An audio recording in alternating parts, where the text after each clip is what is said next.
This edition of Mac Voices is sponsored by BetterHelp, affordable online private counseling. Get 10% off your first month by visiting betterhelp.com/MacVoices.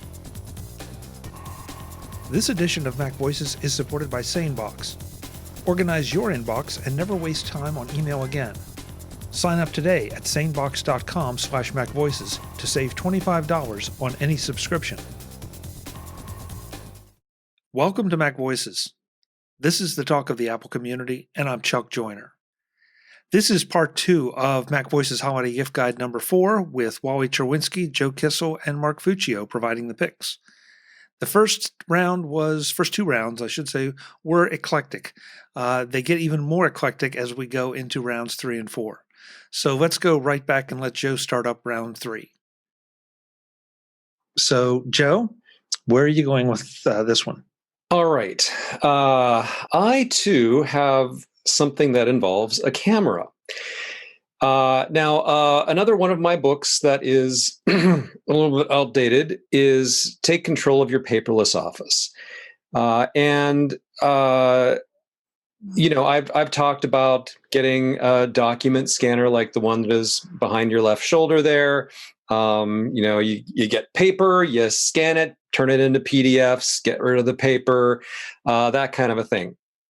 So I do that, but there are some things that I need to scan that won't fit in a document scanner. Now I also have there's a flatbed over there, so if I need to scan whatever a thing that's flat, especially at a very high resolution, I can use that. But one thing that neither the document scanner nor the flatbed scanner can really help me with is scanning books, and anything, magazines, instruction manuals, anything that is bound. So the next time I update the book, which hopefully will be quite soon, I'm going to include a new category of scanners that I have not previously covered, and that is book scanners. Now, these have been around for a while. This isn't a brand new invention, and a lot of companies make them. I just got my first book scanner, and I got it because I got this particular one because it was kind of cheap. I could have spent like $600 plus on like the nice Epson model or the nice. I think Fujitsu also makes one of these, but I decided. Sorry. My cat is saying, "Daddy, I want to leave this room." So, get out of here. Okay. All right. So I found this one on Indiegogo, and it cost me $149. This is the Caesar Shine Ultra. And so you have a base here, plugs in. It's unplugged right now, but it plugs into USB. This arm folds up and down, and there's a camera under here and a couple of lights. So this is adjustable up and down. So you stick this on your desk. There's a little black pad that you set your book on, and you open it up. It has it can actually, if you're holding the edges of the book down with your thumbs, it can edit those out in software. But it also includes these special yellow finger cots that you can use instead of just your thumbs, that make it easier for the software to edit those out. But it comes with a foot pedal, so you can just go okay, open up to page 1, click. Page 2, click. Page 3, click. It's very, very fast. So it's not like you put it in a machine and the book is done, but at a second or two per page as you're turning it, you can scan books, cookbooks, anything that you would like to have in digital form that won't lend itself to one of these other technologies. And then you can spit out a PDF or whatever format you need. So this, I have to say the hardware is very nice with this particular model. The software leaves somewhat to be desired. I'm sure if I had spent more money on a different brand, I might have gotten more pleasing software, but it's functional. It gets the job done. And it can also do a thing I haven't used this yet, but I am given to understand from just looking around the software that you can also use this as a live camera in a situation like this, in a situation like a Zoom call. If you want to show your audience something on paper or a book, you use that as your input source and you slide it under, and it gives you live video of whatever it's looking down. You might even I'm going to do stuff on my iPad or my, whatever, and demonstrate it. So it also has that kind of a use. Now, when I got this, I ordered this back in January, and it was supposed to ship in February, and then the coronavirus hit, and of course China got hit first, so this set their production back by months and months and months. Finally arrived last month. Very excited to get this box, and of course it came all the way from Hong Kong. It was very, very well packaged, lots of tape on the box, and so I'm about to go find a knife to open the box, and then I noticed taped to the outside of the box was this little guitar pick sized piece of plastic, and I'm like, oh, it's a box opener, and it was just the end of it was taped on, so it wouldn't come off, but it was easy to remove. So I just pulled this off, and I'm like, zip, zip, zip, and I removed all the tape from the box with this, and this little, 2-cent thing that I got for free with the scanner is one of my new favorite objects in the world, because this is terrific at opening boxes, which of course, you get packages all the time. And this is just so thoughtful of them, a beautiful little thing to just cut through tape. And I love that. So the Caesar Shine Ultra scanner, or something along those lines, and if you buy it direct, you're going to get the free tape cutter, which I really dig. So you got it on Indiegogo, it sounds like. Yeah. So as I look right now, as we're recording this, Indiegogo is telling me that they have 5 left, but there are other sites where you can buy the same thing for the indefinite future. Okay, so they've graduated, and it looks like they're probably going to ramp up and go into. Yeah, I mean, this is not this company has a whole line of scanners. They had a new one that came out last year that was very well received, and that this is this year's iteration of it. They like to do their launches on Indiegogo, but they also sell in other ways.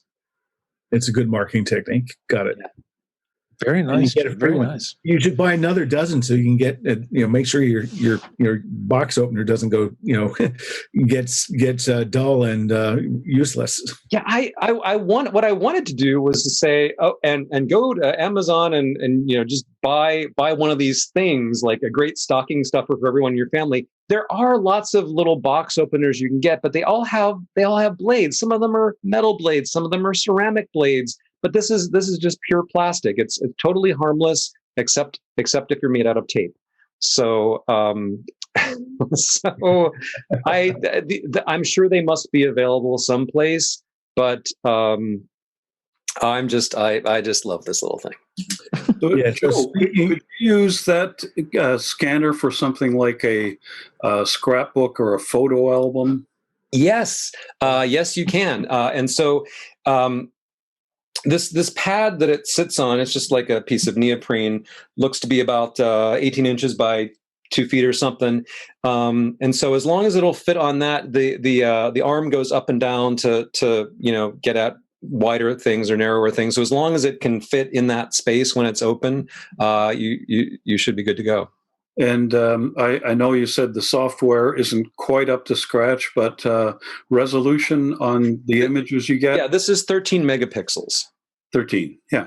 So, it's okay. Adequate for what it's doing. Yeah, sounds good. So what have you used it on? What have you done anything more than just kick the tires with it yet? No, so far I've just kicked the tires. I just grabbed some books off the shelf, and actually the first book I randomly chose was a terrible choice because number one, it was in French, and the software does multiple languages, but less good with French.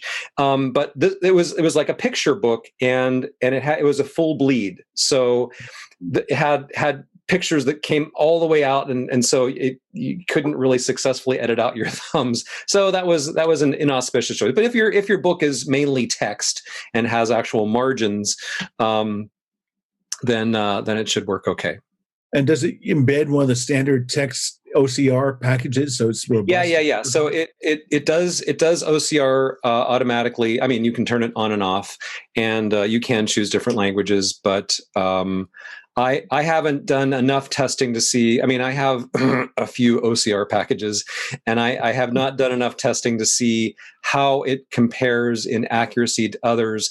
But I mean, if all you want is I just want a digital copy and I want it to look like the original, you can save it as a PDF and it'll look exactly like the original, and you're subject to all the limitations that PDFs have. But that's okay. I mean, we sell PDF versions of our books too, so it's all good. Very nice. Very nice. I'll be anxious to hear once you get a little more experience with it as to how well it works.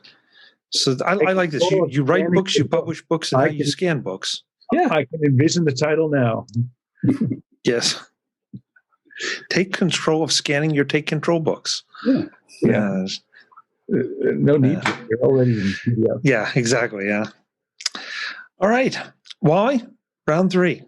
Right. Well, I promised I wouldn't get too highbrow with this pick, so let me see if I deliver. If you love British TV like I do, especially English murder mysteries and thrillers, you've got to check out the streaming service called BritBox.com. Everyone out there is probably saying, oh no, I already have Apple TV Plus, and I've got Netflix, I got Amazon Prime, I got HBO, so why do I need another TV subscription, right? Well, BritBox is an actual gold mine of the very best of British mystery, drama, thrillers, comedy, and other shows. You can watch it on your iOS devices, on your Apple TV, on your Amazon Fire device if you have one. You can get a free 7-day trial, see if you like it. And after that, it's $7 a month, or if you spring for the whole year, it's $70. Here's the kind of things you'll see on BritBox. For example, you can watch the entire series of Hercule Poirot, and that is all of Agatha Christie's famous novels. And this series stars David Suchet, who, in my opinion, is just the best Poirot ever. Or you can look at Sherlock Holmes, the entire Jeremy Brett series, I think 4 seasons. There's Inspector Morse, and even some classic Doctor Who from the past. What else? Other wonderful shows. Death in Paradise, Shetland. I could go on and on and on. And I really can't think of a better source for binging than BritBox. So what I will do, in fact, is I will put together a list of my own top 20 or so series that you can see on BritBox, and I'll add it to the show notes. If you don't get BritBox, it doesn't matter, because maybe you can find some of these shows on other services like Amazon Prime, for example. But if you want to check it out, there's a free 7-day trial. Have a look at some of the shows. It's a lot of fun. I can think of a couple things I'd like to find out if they're on. So I'm going to go and I've either heard about them or have seen samples of them and never got around to it. So now, a lot of the things on BritBox are shows that have already aired. It's not as if you're watching live BBC, for example. So they're shows that are completed, but it's like an archive of the very best stuff, and some fairly recent ones too. I shouldn't say it's all old, but anything in particular comes to mind, Chuck? Not right off. But I know they're there. It's just, you hit me cold, Wally. So, well, there's an alphabetical listing of all of the programs that you can find in BritBox, so you can scroll through the whole thing and pick out anything that strikes your fancy. One example, for example, there is a program called Line of Duty. I think it had 4 seasons, maybe 5. It's number one on my list. Line of Duty is absolutely fantastic. Now, I didn't watch it on BritBox. I think I watched it on Amazon Prime, or maybe I saw it on Netflix. I can't remember anymore. So some of these shows are on other services, but they're all together in one place on BritBox. So anyway, I'll put up that list, and you can have a look and see if anything interests you. Very nice. Very nice. I like it. I'm not sure if that's the first streaming service pick of the. No, I guess Apple TV Plus was, but still, there are plenty of them out there. Yeah, BritBox.com, and it doesn't matter what country you're in, it will take you to that particular BritBox site, and away you go. Okay, great. Thank you, Wally. Thank you. Mark, round 3. Okay, back to me. So, share screen. Okay, here we are. So anyway, back to this idea, of we're talking a lot about these things about just safety and protecting your own health and protecting your data, etc. One thing we're all dependent upon is power in all sorts of different ways. And last year or the year before, I talked about a favorite little device for carrying around with you to make sure that if you're traveling and out and about, that you don't run out of power for your phone or your iPad. So this year, sort of expanding on that for home safety and power, and a lot of this is just driven by the fact that here in California, home of a lot of advanced technology and things, we have sort of a dysfunctional political system. So we have situations where we just can't get enough power in the summertime, and the state power authorities make the state's leading power company shut things down under the guise of safety and avoiding fires. But on a couple of the incidents this year, our governor just flat out admitted they goofed and they didn't allot for enough power. So this is becoming an ongoing issue, I think, not just here but elsewhere. We know friends in Massachusetts who've had power outage for a week. A couple of winters ago, just due to some of the blizzards and storms that have hit. So, what I'm presenting here is a variety of solutions. I think the first and foremost thing is everyone should have a good, dependable flashlight. So when the power goes out, they know where it is. They can get it, and they can walk around their house and property and not have to worry about tripping on something unexpected in front of them. So there's a whole new generation of flashlights. They've gone solid state. There's been LED flashlights for a couple of years. I'm listing one that personally I own a couple of these devices, and they're great. They're really bright. You can focus them for either a very sharp beam to project or a wider beam to illuminate an area close to you. So they're a little bit maybe on the pricey side. They're about $40, but they're great. They're really bright devices. They're well constructed. They're durable against damage. You can buy them at that bookstore called Amazon. So it's made by Anker, which I think is a brand known to a lot of Mac people for some of their Mac peripherals. So I think that's probably first and foremost. Then after that, if you do have a power outage, then what do you do to power your house? Well, historically, there have been a bunch of UPS supplies, but I think they're sort of yesterday's technology because so many of them seem to be stuck in lead acid battery. There's a company that's appeared on the scene in the past couple of years called Jackery, and they make a number of portable, they call them solar generators. The reason they call that is, they offer a product which is a 100-watt solar panel that you can use to charge basically one of their battery stations. In addition to charging by battery, you can charge it through USB, you can charge it through AC, you can charge it through a connection for the lighter in your car. And they make a number of models. I'm highlighting two here. One is 500 watt for a 500 watt hour, and the other is 1,000 for 1,000 watt hour. So basically, you can use these, and they make smaller models as well, which would be great for maybe powering your internet connection to make sure you have home Wi-Fi and other things.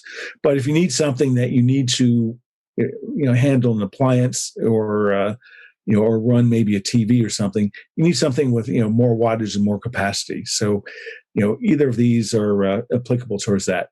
They've developed a little bit of a cult-like following. If you look on YouTube and you search for Jackery, you can find all sorts of stories about how people are using them, reviews, and a lot of great testaments to that. So they're priced about $1,000 a watt. So the Jackery 500 is $500 plus or minus on Amazon. Jackery $1,000 plus or minus on Amazon or other sites. If that's not enough, because these things you plug into something, or if you want to connect to your home, you have to draw power cords and unplug a refrigerator and plug them into this. If that's too much hassle, plus you need more than 1,000 watts, then maybe the next step is a whole home so-called backup generator. There's a company in the U.S. that's located in the Midwest, and I'm ashamed to say I think it's Wisconsin, but it may be Minnesota, called Generac, and they've been in this business for years. And they make a whole family called Guardian that start from as small as around 9 kilowatt. They go up to 22 kilowatts. So depending on your power needs and requirements, they have models that could certainly handle you. They have what's called an ATS, or automatic transfer switch, so that if your power goes down, the device senses it, and in 20 seconds, the generator will start up, will throw the switch, and will start to power your home. So you get minimal interruption. They're monitored by a Wi-Fi. You can set it up for anywhere from once a month down to once a week. We'll start up to do a health check, and we'll send results to your device, as well as they will check in back with the factory. So these cost thousands of dollars, plus they also require an electrician to install. So this is the highest price item I mentioned at the start. But if you're in a situation where you just can't afford to have a power outage, this is an alternative. So we're anywhere here from $500 to thousands of dollars for a solution. So electricity is key to our lifestyle. Here's some ways that you can protect against it. If you live in a flaky state like I do in California, or you live in areas like maybe people in Florida or Texas, they've been battered by hurricanes these past couple of years. So the need for having a reliable power source as a backup, I think, is one thing that's just continuing to grow as we go into the future. So with that, I'll turn it back to you, Chuck. Mark, you mentioned UPS devices in passing, and I found I really value having a UPS device with my computer, and all it really does is give you, if the power winks out for even 5 seconds, your computer will crash, and it'll cause who knows what damage to your system software or whatever else.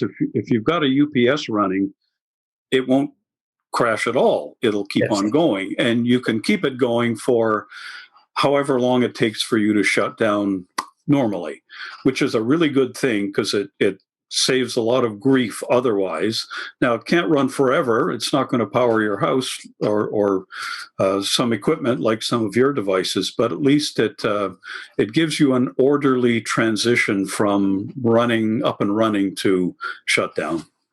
Yes, and that's true. And in the past, I've had one of the UPS by one of the famous companies, and famously in sort of the summer of '99, when California first started to have power outages, I was on the phone. I was at home. I was talking to my business partner, and the lights went out, and wasn't even aware of it. And then he finally said, "Well, what's that beeping in the background?" Well, that beeping in the background was the UPS indicating that power had failed. So one way I mentioned, that the Jackery has a little bit of a cult is one of the ways some people use it is precisely as a next generation UPS.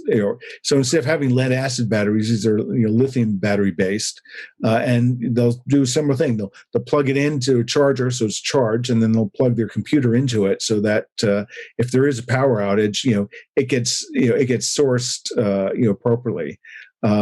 I don't think they're quite there yet in terms of having some of the notifications and connections that some of the UPSs do to alert the computer that there's been a power failure so it can know how to set about an orderly shutdown. But that's probably just a matter of time.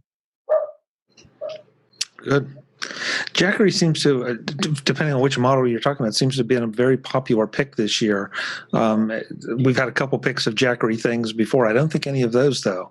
But everybody has their Jackery device that they like for their particular reasons. So great pick. Great pick. So for my third round, Wally gave you a little preview of it because he did identify one of the challenges with the night mode photography. And this is true not just for the new iPhones, but for any of them. That if you're going to do any kind of night photography, it's where your handshake is going to show up, and none of us have that kind of rock steady hand. And so that's why, and this is sort of a combo pick, and I'll explain that in a minute, but I'm going to suggest that you get one of the Joby Gorilla Pods as your portable tripod.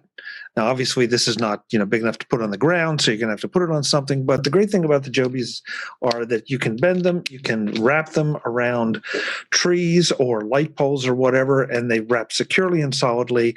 And I want them to wrap securely and solidly if I'm going to put my iPhone 12 Pro Max on there to try to get the shot. It also obviously makes it a little easier to manipulate for uneven surfaces. However, it does come with just the screw mount up top, and so you need to combine this with one of the sets of jaws, if you will, that will hold your phone securely. And I'm going to recommend for that the Glyph. And I'm sorry I don't have it here; it's in my pack, but it will accommodate pretty much any size iPhone without any trouble. It snaps down so that you can tell that once you've snapped it down, it's rock solid too, and that also is important depending on where you're going to put your iPhone. As Wally asked about the previous thing about the iPhone, I took some shots just handheld, and they were good. But if you really want that kind of tack sharp thing going on, and that's really true for photography of just about any kind, you're probably going to want to put it on a tripod. So it's a bit of a challenge to put it on a tripod in the dark, but maybe set it up before you go out, and then you can just set it down, aim it, and go. The Joby tripod, they come in a lot of different sizes, and there are also quite a few, shall we say, knockoffs available. And I've got several of those, and they're good enough for some things, but when it really comes to putting my phone, my expensive phone, in a precarious place, this is the one I want because I know it's going to, you bend it, wrap it around, it's going to stay right where you put it. So the Joby Gorilla Pod, combine it with the Glyph, and you've got a powerful little tripod set up for whatever iPhone you happen to have, or for that matter, whatever digital camera you happen to have if you want the same kind of night shot thing. So I think the model you have there, Chuck, you have a fairly heavy-duty model, and I think that one is suitable for a DSLR because it's pretty strong. And of course, it handles an iPhone with ease. But I might add one other device to your setup. So there's the holder for your phone. There's the Joby Gorilla Pod. But in between, Joby also sells a really good ball head. So if you attach that to the screw thread, there we go. That was number 4, Wally. Oh, I'm sorry. Jump way ahead of you. But the ball head just makes it, doesn't it? Well, since we're here, I'll find another number 4. Wally said it real well. The ball head lets you do that, which makes it a lot easier to level the camera. And of course, I hope you can see that. But there's a level right on that makes it really nice. Now, I'm quick to tell you, by the time you put all these together, it's not hyper expensive, but it's not inexpensive either. But once again, for the night shots you want, really for any photography, but especially for the expensive iPhones, you want this good, solid, rock solid setup. So that just turned it into a threefer. Wally's reading my mind. Uh-huh. Ooh. Oops. Chuck, would you clarify? There's Glyph. There's a company that makes storage products called Glyph, and I just did a search for it, and that's the one that came up. So, is the name of the company Glyph, or is that just the name of their product? Studio Neat is the company, and the product is Glyph, GLIF. If you search on Amazon, you won't have any trouble finding it. Thank you. Thank you. This edition of Mac Voices is sponsored by BetterHelp. Affordable, online, private counseling. What is interfering with your happiness and peace of mind? Is there something preventing you from achieving your goals? I know I've had plenty of instances where something that shouldn't be in my way was. Sometimes you can get around those things yourself. Other times you need help. Other times you need BetterHelp. BetterHelp offers online private counseling with professional licensed counselors at a time that suits you and in a way that suits you. Want to just talk? Need to see who you're talking to? BetterHelp allows you to pick the options that are right for you so that your comfort level is at a maximum. You can start with your counselor within 24 hours. You can send a message to your counselor at any time and you'll get a timely, thoughtful response. Just what you need when you need it. And if you and your counselor don't hit it off, no problem. Just ask to change. Again, it's all about getting you the help you're looking for if you're dealing with grief, loneliness, relationship issues, or just good old-fashioned stress. I want you to start living a happier life today. As a Mac Voices listener or viewer, you get 10% off your first month by visiting our sponsor at betterhelp.com/macvoices. Over 1 million people have taken charge of their mental health. You can too by visiting betterhelp.com/macvoices. Again, that's BetterHelp, HELP.com/MacVoices. Thanks to BetterHelp for their sponsorship of Mac Voices. Mac Voices is supported by SaneBox. Organize your inbox and never waste time on email again. Your email is a real problem, right? You don't have time to learn any of those email practices that are supposed to help you be more efficient. You are too busy dealing with the flood and just trying to keep your head above water. If that describes your situation, then you need SaneBox. The ninjas at SaneBox have a service that will not only help you clean up that insane inbox, but also keep what comes in next in check. And it's a piece of cake to set up because it works at the server level to filter your emails into those that are important and those that aren't so important. The former go to your inbox as usual. The latter gets sent to the Sane Later folder where you can review and work on them later.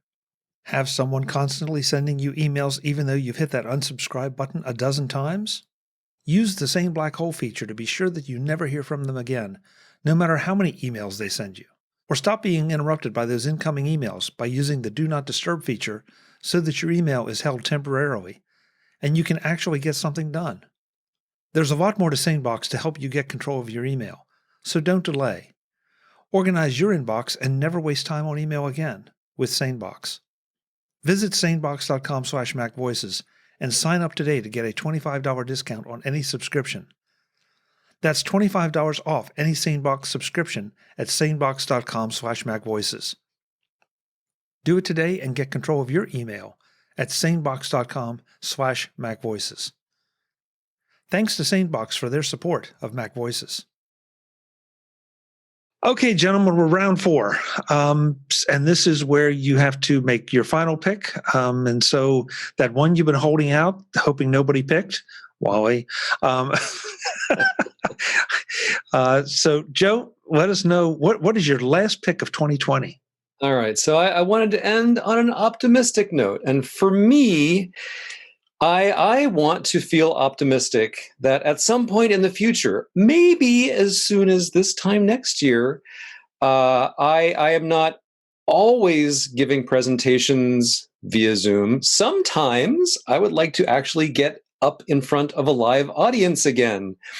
I used to do that all the time. I really like doing that. Did it on, cruises, but I mean, I've been to conference, Macworld and user group and all kinds of things. I like being on a stage in front of live people where I can hear them groan at my bad puns and things.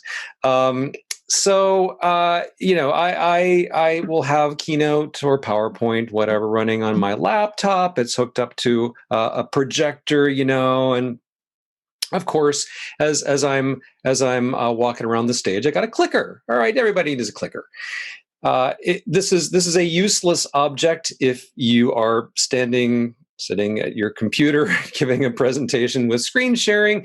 But if you're on a stage and if you don't want to be tethered to your laptop all the time, it's great to have a clicker. So a presentation remote. Okay, so I have this one. This one's not new. I've had this for many years. This is a Kensington. Kensington doesn't make this particular model anymore.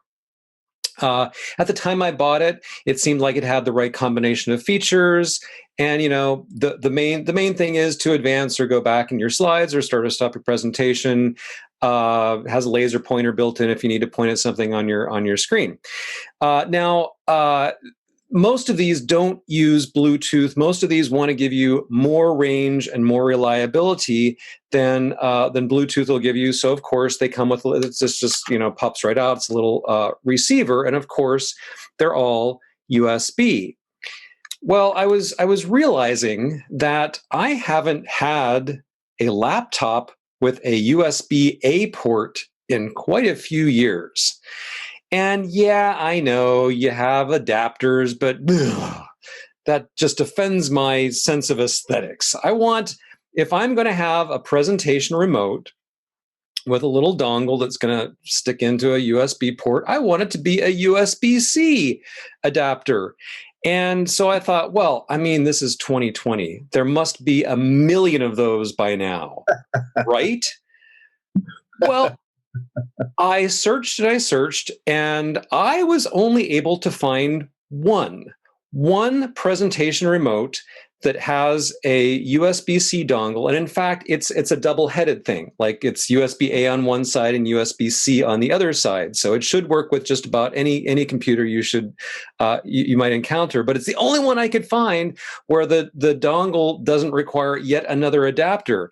So just on principle, I want that one. And I don't know if it's any good because I've never used it, but it's $15. This is I'm going to read this off of Amazon, the DynoFire wireless PowerPoint presentation clicker remote, 2-in-1 Type-C and USB-A, blah, blah, blah. The rest of the title is like 90 words long. But anyway, it's a little pen-shaped clicker or presentation remote that'll let you work your Keynote or PowerPoint slides, has the laser pointer, and it has the USB-C or USB-A dongle. So that's the one I want. So if you have anyone in your life who hopes to once again get up in front of a live audience and do presentations, and they have a modern computer that has only USB-C ports, spend the $15 and get them this little stocking stuffer.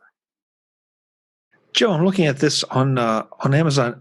I like the design of it. I mean, I get your point about the USB-C, but just the overall design looks nice. Yeah, I mean, I would have to actually use one to see how well it works in real life. One nice thing about this old thing that I have is that it has a little joystick on it that you can actually put it into a mode where it will manipulate your pointer, and you can move with the pointer around and click on stuff if you are doing something that is not just slides, it's actually demonstrating stuff. I hardly ever use that because that's not how I normally do live presentations.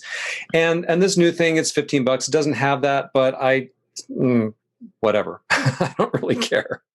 Yeah. I think anybody that does presentations with any frequency, I think, you get used to the clicker. And I mean, I hate to walk in somewhere and somebody hands me a clicker and it's like, now I got to. Not mine. It's just not. Well, is it the right? Is it the right or the left, or the left or the right? Is the up or the down? And once you learn yours, it's like, I want that in my hand. So yep. I get it. But yeah, it's nice. Like you say, stocking stuffer. But yeah, nice pick. I'm going to look at this. Hard. Wally, round four, last pick. All right. I hope I'm not picking something that you are about to pick, Chuck. So let's cross our fingers here.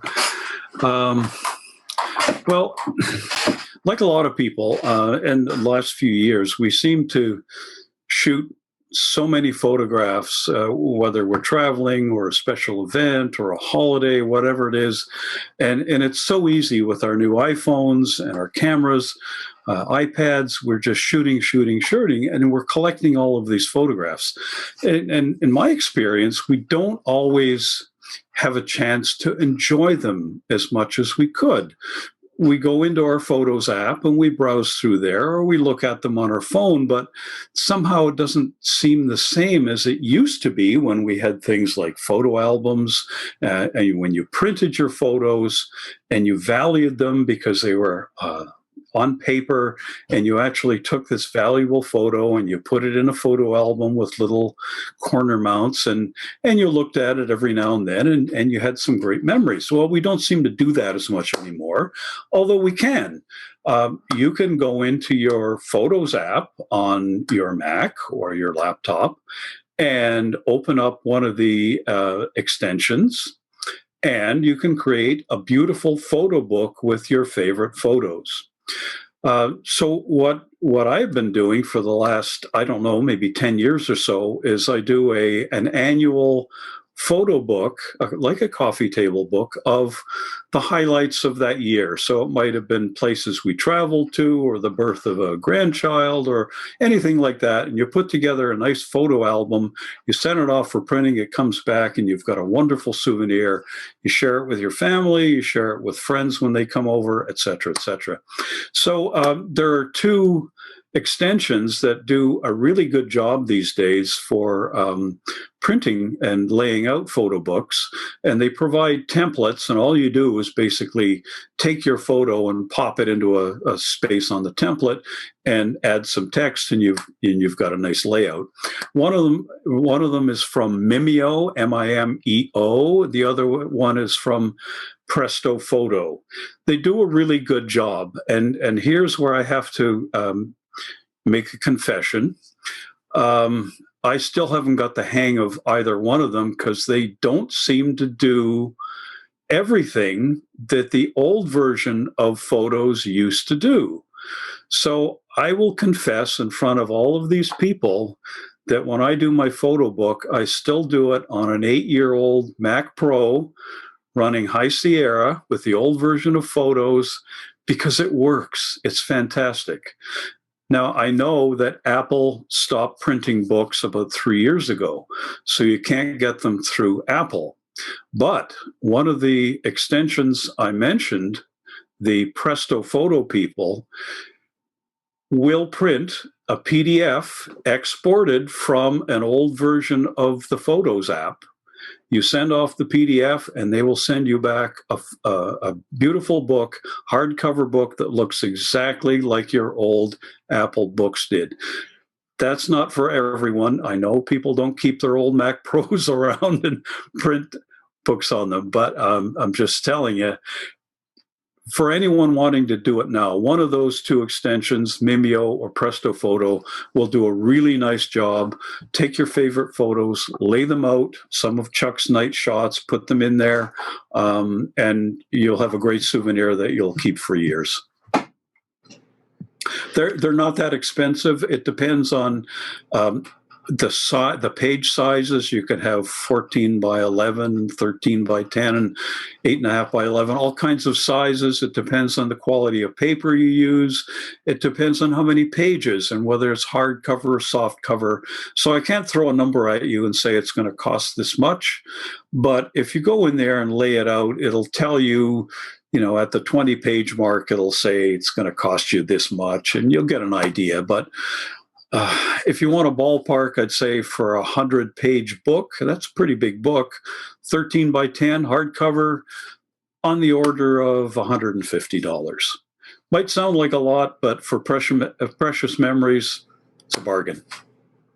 Yeah, well said. Well said. That's a great idea. I love the fact, though, that you're keeping that old Mac book running just to do photos for the layouts. That's almost. I love the old system. For example, to do a 2-page spread, you can't do it anymore on one of them. With one of those extensions, you simply cannot do it anymore. And I love shooting panos and printing a book with nice pano spreads. The other thing, the other one can't do, if you want to switch the location of a single page and move it to somewhere else in your book, you can't do it. You can only move 2 pages at once. And then to move the second page, to get rid of the second page, you have to erase it. Come on. So there are bugs. If you're not used to doing the books the old way, you'll probably love those extensions and you'll think they're the best ever. If you remember the way it used to be done, then it can be a little frustrating. But there you have it. Yeah. Well, something for them to work on. That'll be in the next version of the software, hopefully. Yeah, it's evolving. There seems to be a new version out every month or so, and they're adding features, but it takes a while, I guess. Oh, sure. Yeah. Mark, last pick. Okay, so building on Joe's theme of USB-C, some quick ideas for stocking stuffers. These are also available on Amazon. I own 3 of the 4 things here in no particular order. With the new M1 Max coming out, I suspect this may be the final straw that drives a lot of people to migrate and have to confront needing USB-C. So some of this you need, depending on the phone you have, is maybe a USB-C to a Lightning cable connector. Or if you have an iPhone 12 of any model, you need a USB-C to USB-C cable. That's perfect. If you have all sorts of peripherals that are USB based, you need to use them with your new USB-C Mac Air or Mac Pro, and don't want to have to go replace all the peripherals. These little USB-C to USB adapters are perfect. They're 2 for about $10 at Amazon. And finally, there's no shortage. You can never have a shortage of too many power chargers because you need to charge everywhere you go. And you can get 60-watt dual port. And the beauty of that is if it's a single device, it will charge at the full 60 watts. If you put 2 in, it senses it and will route 30 watts of power to each one. And that's my final set of stocking stuffer gift ideas. I'm sorry, I misspoke. The charger is about $45. Everything else is between $10 and $16 on Amazon. Those are useful items, Mark. Really useful items, and I'll tell you, there's one little adapter that I tried to find, which was virtually impossible to find. So imagine one of the new the iPad Air 2020. It has a USB connector for charging, right? USB-C. If you wanted to use a set of headphones or earbuds, you know where I'm going. I know, yes. With the lightning end, you can't do it. Basically, you have to use an older set of earbuds and a little adapter to plug it in, which those adapters are available, USB-C to audio jack. But you can't find anything from a lightning, so maybe it's coming. It's been that way for at least 2 years when I upgraded to an iPad Pro after hearing it recommended on by Frederick Johnson on one of these gift guide episodes a couple of years ago. So that hasn't changed. Shame to Apple on it. And the only solution I could find was basically the AirPods. So.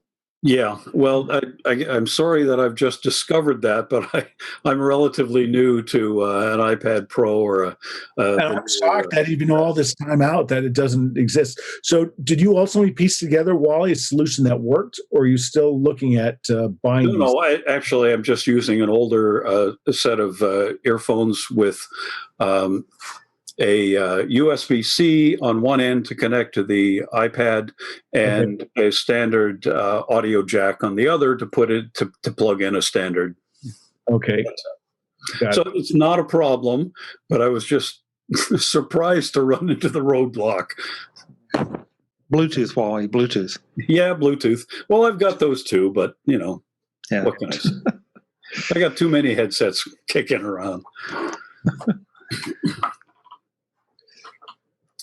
All right, I will take that back. Okay, so round 4. So since I'm having to improvise with round 4, I'm going to pick something that I'd love to have here, but I can't show it to you because I ate it. A few Mac Voices back a couple of months, I guess, Jeff Gamet was talking to us about a peanut butter company in Boulder that he gets peanut butter from called PB Love. And, it's like, okay, great, local company, and I'm sure it's good peanut butter, and I'll have to try it sometime. And you never get around to those things. Well, the fine people at PB Love heard the show and sent me a sample of their product. And I got to tell you, this is peanut butter to die for. Wow. It is. I mean, don't even mention those other store brands in the same breath because it's just not fair.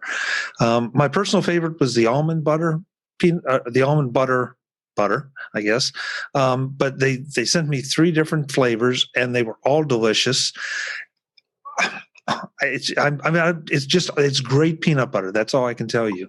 So if you want something a little bit unique and maybe, something a little more exotic for the holidays that everybody can enjoy, from, the grandparents down to the kids, for peanut butter and jellies, PB Love is where you go to get it. I'll have a link in the show notes, and, you can buy the individual flavors, or you can buy, I guess, little combo packs, sample packs to try. And I would encourage you to try every one because they're all really, really good. So that's my quickly improvised pick that absolutely deserves not to be improvised because it is absolutely worth a full recommendation. Chuck, you've already given me the munchies. Good. That's good. That's good. Guys, thank you so much. This was a lot of fun, as always. And, some off-the-wall picks. I love it. I love it. So let's go around, make sure folks know where they can find you or contact you if they want to ask you about your picks or compliment you on them. We'll just keep the same order. Joe? Yeah, you can find me on Twitter at Joe Kissell, 2 S's, 2 L's, please. And you can find all of my soon, hopefully to be updated books at takecontrolbooks.com. Great. Thanks for being here, Joe. Happy holidays to you and the family. Thank you. Likewise. It's been a pleasure. Mr. Wally. Yes, you can find me in Screencast Online Monthly Magazine every month, and I have an email link in there, and I also have a YouTube channel. Just search my name and it'll pop up, and there's some good music videos in there and a few other fun things. So happy holidays to all of you. Thank you, Wally. And absolutely, folks, check out Wally's channel. It's well worth it. Last but absolutely not least, Mr. AT&T himself.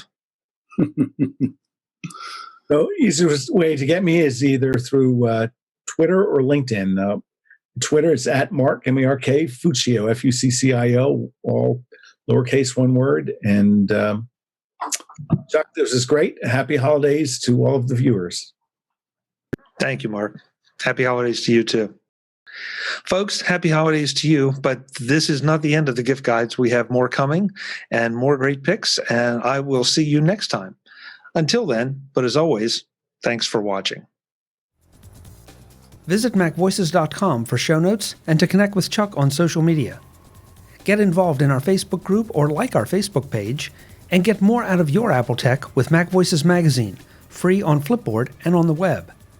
And if you find value in it all, consider supporting us through either our Patreon campaign at patreon.com/MacVoices or by making a one-time donation via the PayPal link on our front page and in the show notes of each episode. You will join these fine people who help bring you Mac Voices.